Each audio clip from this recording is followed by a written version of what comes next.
tamang sa setting at ipo-program natin.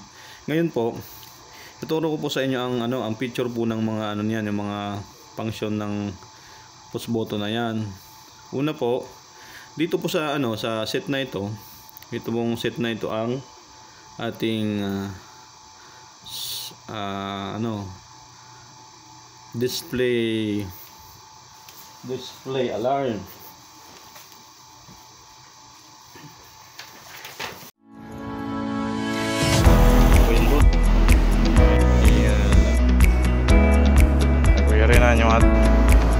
Abaraya na.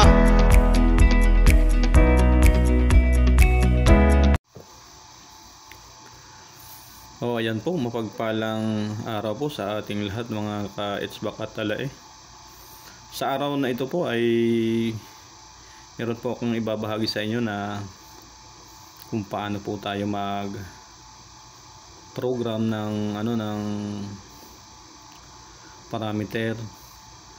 Kasi ito pong parameter na ito, although na siya ay bago, kailangan pa din natin itong i-program dahil once na bago po itong bago ang ating parameter, po program natin ito para magamit ito natin ng ayos.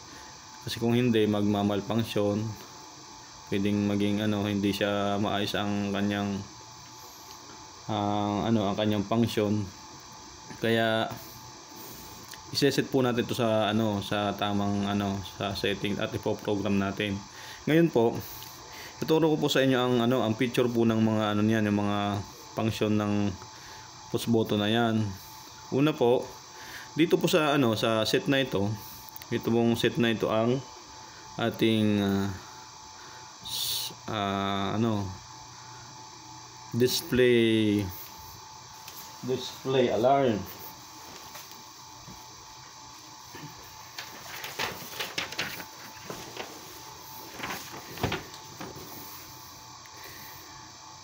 Bali dito po tayo ito po ang ating gagamitin para ito ay buksan natin ang kanyang menu ito. Tapos ito naman pong ito pong itaas na ito. Ito naman po ang ating ang ating scroll down, scroll up para hanapin natin yung ating ito yung ating mga menu feature. Ganun din dito sa kababa. Ibababa natin kung ang ating menu, pwede nang hanapin natin diyan. At ang gamit din natin dito para i-adjust natin papaba pataas ang ating set point. Yan po. Dito naman po, ito naman po yung ating push button sa taas na para ma-program natin at ma-activate natin yung ating i-program na set point. Yan po ang apat na picture niyan. Ngayon po, umpisahan na po natin kung paano ba yan i-set. Bale, pipindutin po natin ito 2 beses. Yan, para lumabas yung kanyang ng temperature, yung kanyang set point ng kanyang temperature, para patayin niya yung compressor at mag-automatic ang ating unit. Bale, yun po ang niyan. Pwede natin siyang itaas, pwede rin natin siyang ibaba. Although yan yung ating set point, ipoprogram na natin yan. Ipoprogram na natin dito sa taas. Yan, nakaprogram na yan. Ngayon, puntahan po natin yung yung ating DF1 para sa sa activation ng kanyang compressor. Kung siya ay halimbawa at siya ay nag-automatic, bago siya mabuhay, ang different niya ay iseset natin sa 2 o kaya ay sa 8, depende po sa kailangan nating i-set. Ngayon po, umpisa natin kung paano to ipo-program. Ganito po yan. Bale, pindutin natin ito si set, long press natin ng 5 seconds. Yan. 1, 2, 3, 4, 5. Ngayon, lumabas na po yan si si DF1, as in ito ang different temperature. Ilagay po natin pwede natin ilagay natin siya sa 8, pwedeng sa 00, sa 5, pwede rin sa 2, pwede nating anuhin. Kung gusto natin pababain, pindutin natin ito. Yan, ito. Yan. Ayan. Kung gusto naman natin pataasin, ilagay natin dito sa taas. Yan, scroll natin pataas. Then, kung nakapag-decide na tayo ang ating temperature different, iset na natin ngayon sa i-program na natin siya. Bali, i-program natin ito sa taas. Yan, nakaprogram na ngayon yan. Ngayon, hanapin naman natin itong si HSE. 5 seconds long press natin na 5 seconds. Yan. Hanapin natin si HSE. Bali, according sa kanyang manual, dapat daw siya ay naka 99.0. Bali, i-program na natin yan. Okay na yan. Na-activate na yan. Ngayon, punta naman tayo dito kay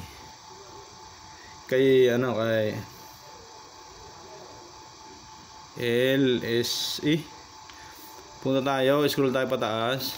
LSE. Yan, select. According kay LSE, dapat siya ay naka-negative 50. Yan, tama naman siya. Di bali, i-program natin siya. Naka-program na siya. Ngayon naman po, puntahan natin si DTY.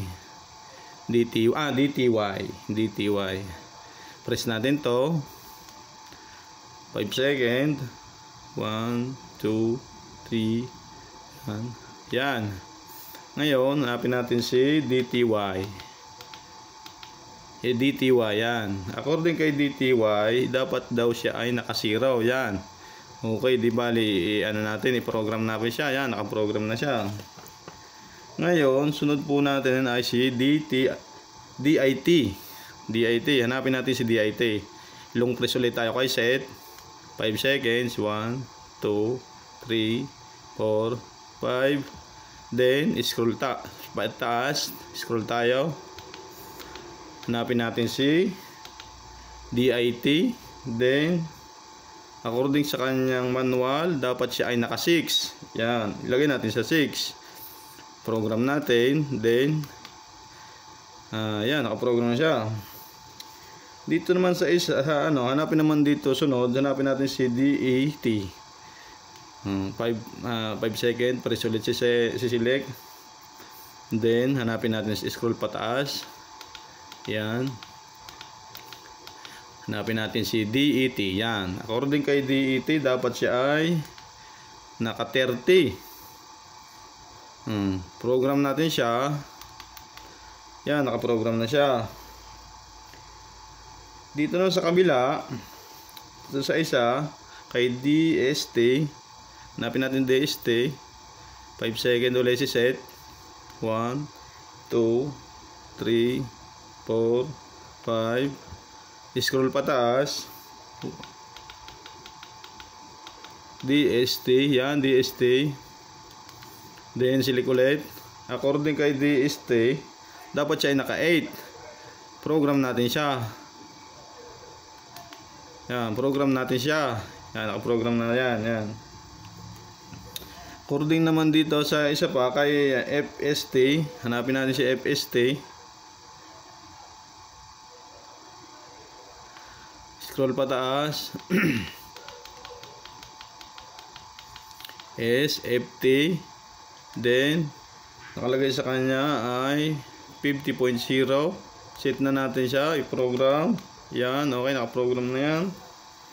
Then, si FDT. Hanapin natin si FDT sa select. 5 seconds ulit. 1, 2, 3, 4, 5. Then, scroll ulit tayo pataas. Hanapin natin si D F FDT. FDT. Bali, according kay FDT, dapat siya ay naka-0. 0. Yan, hanapin natin 0. Baba natin. Yan. Yan, 0. Select. Then, program natin. Yan. Naka-program na. Dito naman kay DT. Hanapin natin si DT. Yan. 5 seconds. Select. Hanapin natin si DT. Yan, DT. According kay DT, dapat siya ay naka-0. Program na natin si DT. Yan, okay, naka-program na siya. Si ano naman, hanapin natin tong si DFD. Long press ang select, 5 second. Then scroll. Hanapin natin si DFD.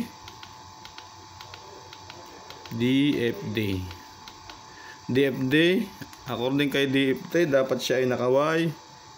Meron siyang ano, meron siyang picture na dalawa. Dapat daw siya ay naka-Y. Then program natin. Yan, okay.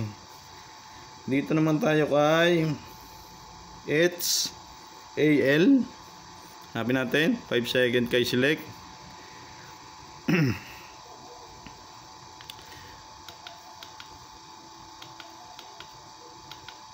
LAL.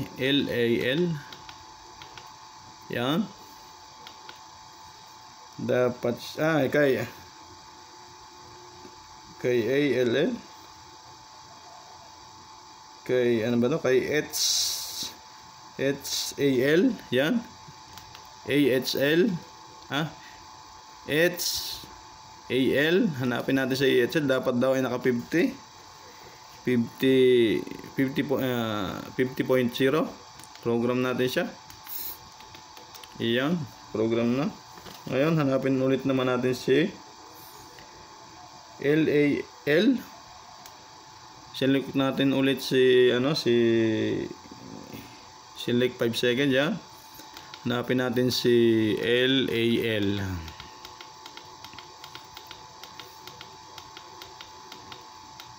Yan, LAL. Hanapin natin. Dapat daw si LAA ay naka negative 50. Okay, program natin siya. Yan. Activate natin. Okay na yan. Bali, hanapin naman natin ito si lock. Lock naman tayo sa lock. Select ang 5 seconds. Select yan. Lock. Hanapin natin si lock. Lock. Scroll pataas. Yan. Yan. Then, hanapin natin yan. Dalawa din ang picture niyan. Yes or no. Dapat daw ay naka-ano. Doon, lagay natin sa no. Program natin, no. Yan.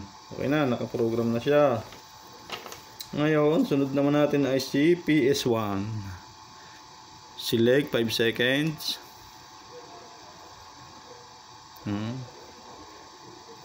Then scroll pataas, hanapin natin si PS1.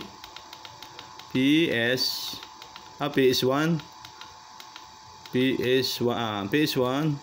Yan. Select, dapat daw si PS1 ay naka-0. O ating program natin naka-0 siya. Yan, naka-0. Then hanapin natin to si CA1. 5 seconds, i-press natin yan. Scroll natin pataas. Hanapin natin si CA1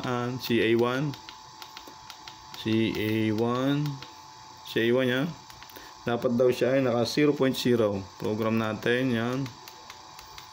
Then si CA2, hanapin natin si CA2. Press natin 5 seconds. Yan.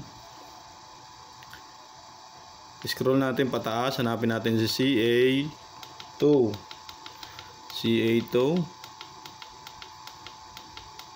Yan. Select. Dapat daw siya ay naka 0.0. Program na natin siya. Yan. Sunod naman tayo ay kay DDL. Hanapin natin si DDL. Select 5 seconds. Yan. Scroll pataas. Hanapin natin si DDL.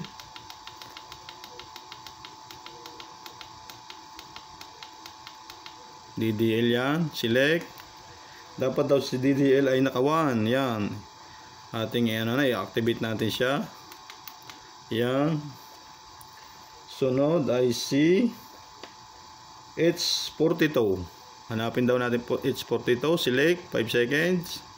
1, 2, 3, 4, 5. Then scroll pataas. Hanapin natin si H42. H42. H42. Select. Dapat daw siya ay naka-Y. May dalawa daw yung picture. Ayan, dapat daw ay naka-Y, naka-yes. Yan, program natin. Yan, naka-program na. Tapos na po. Ganun po kabilis. Ganun lang kabilis. Although meron pa rin dito. Meron pang isa dito, dalawa pa. Yung REL, tsaka si TAB. Bali, factory na po. Yun na po ay siya. Naka-program na sa kanya. Sadya yung naka-program na dyan. Hindi na natin babaguhin yun. O yan po, ganyan po kadali lang yung ating program ng ating parameter control para ito ay ating magamit ng ayos para hindi siya magmalfunction. Yun po, yun lang po mga kaitsbak at alae. Sana po ay mayroon po ulit kayo natutunan sa aking mga video at mga itinuturo sa inyo, at sana inaunawaan niyo po yung aking mga pagpaliwanag. Sana po ay lagi niyo pong subaybayan ang aking YouTube channel, Itsbak at Alae TV po. Maraming salamat po. Thank you. O ayan po, kung nagustuhan niyo po yung aking video, huwag niyo naman pong makalimutang mag-like, mag-subscribe at hit ang notification bell upang updated po kayo sa mga tinuturo at mga troubleshooting na binibigay ko sa inyo.